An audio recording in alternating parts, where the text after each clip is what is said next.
Nazokatning ko'zlariga uyqu ilingan ekan. Eshikning zardali taqillashidan cho'chib uyg'ondi. Soat tungi 2 bo'libdi. Eri bo'lsa kerak. Ha, adashmabdi. Eshik ortida devorga suyangancha Sherzod akasi turardi. Kayfi ham bor. Assalomu alaykum. Keldingizmi Sherzod aka? Erining yelkasidan tutib ichkariga kirishiga ko'maklashmoqchi bo'ldi Nazokat. Kerak emas.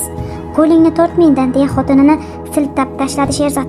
Og'ir qadam bosib yotoqxonaga kirib ketdi. Nazokat eshikni yopib erining ortidan kirdi.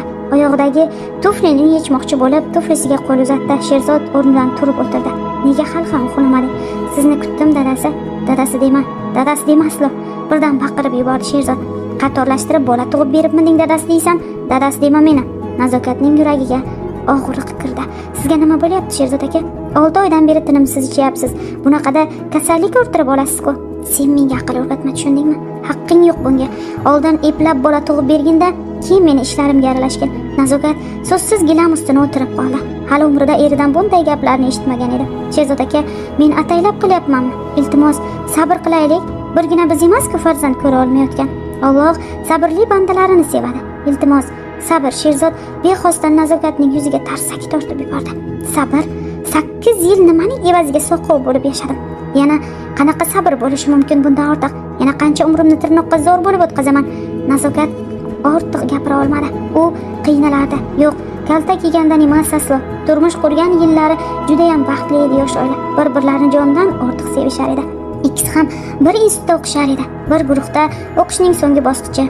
Ikkisi ham o'qish tugagach yiroqlashib ketishlaridan xavotirda edilar. Chunki Nazokat chekka viloyat Buxorodan, Sherzod esa poytaxtda yashar edi.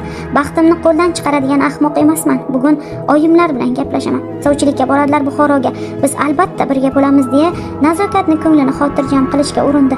Institut bog'ida o'tirganlarda Sherzod va'dasini ustidan chiqdi. Buxoroga qayta sovchi jo'natib, oxir oqibat Nazokatning otasining roziligini oldilar. Ikkisi ham oilada to'ng'ich farzand. Nazokat 2 uka va 1 singilning opasi. Sherzod 1 singil va 1 ukaning akasi edilar.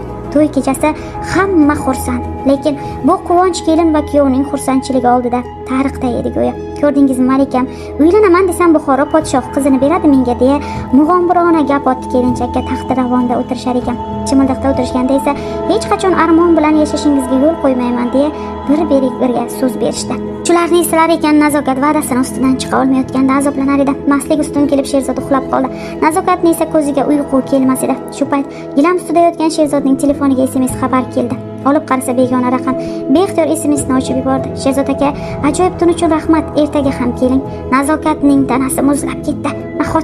Nahotki yo'q deya shivirlardi lablari. SMSni o'chirib yubordi va hech narsa bo'lmagandek erining yoniga qo'ydi telefonni. Erta tongdan erining nonushtasini tayyorlab o'zi shifoxona sari yo'l oldi. Singlim, nazarimda sizda o'zgarish bor. Qayta tekshiruvdan o'tishingiz kerak dedi 50 yoshlardagi doktor ayol. Nazokatning yuragi orziqib ketdi. Marhamatingni ayama yaratgan egam deya duo qilardi ichida. 1 soatlarda qayta tekshiruvdan o'tib doktor xonasiga kirdi. Xo'sh singlim, aytingchi, suyunchiga nima berasiz menga deya doktor muloyim jilmayib qaradi Nazokatga. Nazokatning yurak urishi tezlashib ketdi. Doktor ham uzoq cho'sib, Nazokatni qiynagisi kelmadi. Ichingizda odamcha rivojlanishni boshlabdi dedi. O'sha muloyim tabassum bilan Nazokat qotib qolgandi. O'zini doktorning oyoqlariga tashladi. Rahmat opajon, rahmat. O'zingga shukr Allohim, o'zingga shukr deb dod solib yig'lardi. Doktorning oyoqlaridan quchib, uyiga qushdek uchib keldi. Eri allaqachon ishga ketgan edi. Yurakda to'la quvonch bilan uyni yig'ishtirishga tushdi. Endi hammasi yaxshi bo'ladi. Sherzod akam endi begona ayollarga yaqinlashmaydi. Ishdan kelishlariga surpriz qilaman deya kechgacha uyni chinnidek qilib tozaladi. Kech kirgandan keyin oshna harakatini boshladi. Bugun eng baxtli kunimiz bo'ladi o'ylardi xayolan. 8 yil kutdim axir bu kunni. Marhamatingga tasanno Xudoyim. Endi intiqlik bilan erining kelishini soniya sanab kuta boshladi. Qancha bo'lsa kutaman.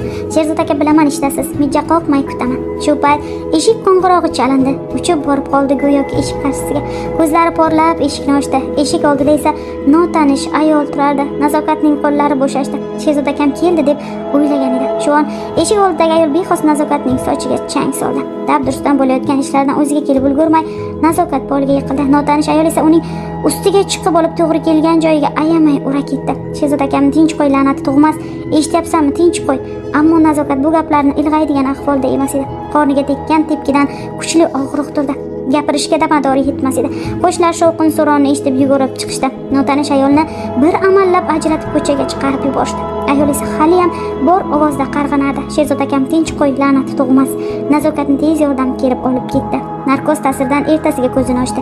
Ochdi, tepasida Sherzod akasini ko'rdi. Xayollar teranlasha boshladi va birdan dadasi sizga xushxabarim bor dedi past ovozda. Gapirgan sari badanda kuchli og'riq avj ola boshladi, lekin xushxabarni eriga aytish uchun tishini tishiga bosib kuchini to'pladi va dadasi, siz endi dada bo'lasiz.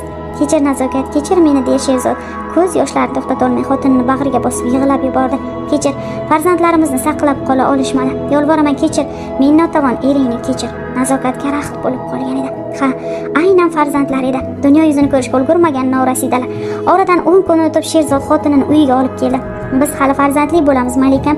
Ko'p farzandlarimiz bo'ladi. Iltimos, o'zingni qo'lga ol, Nazo, dedi Sherzod xotinini stolga o'tkazib. Men yarim soatda kelaman jonim. Uyda yegulik qolmabdi. Bozorchaga borib kelaman, sen uyda o'tira tur, deb tashqariga chiqib ketdi. Ortidan Nazokat ham ko'chaga yo'l oldi. Uni qarori qat'iy edi. Anhor sari ildamlab borardi. Meni farzandlarim bor, tinmay shu gaplarni takrorlardi. Qo'rqmas edi.